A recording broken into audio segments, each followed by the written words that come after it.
Перевернем нашу фанеру, для того, чтобы она была холодная, проверим. Вот, минус 10 градусов, возьмем вот этот угол. Сделаем подложку из базальтового картона 10-миллиметрового. Перевернем минерит, проверим температуру и начнем проводить тест.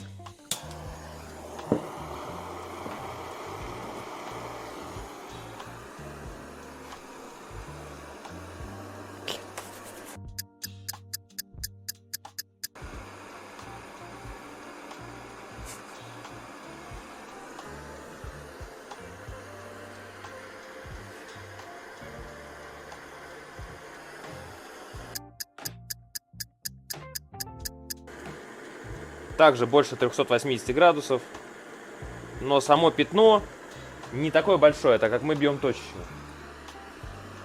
Так, я думаю, достаточно. Давайте посмотрим, как сильно нагрелся у нас фольга, базальтовый картон с фольгой.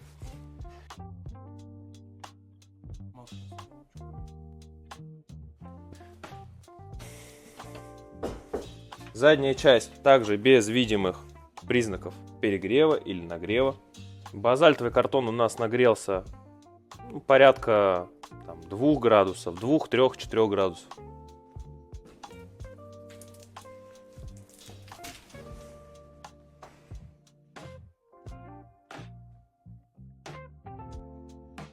Дерево же у нас вообще не подверглось никаким температурным воздействиям.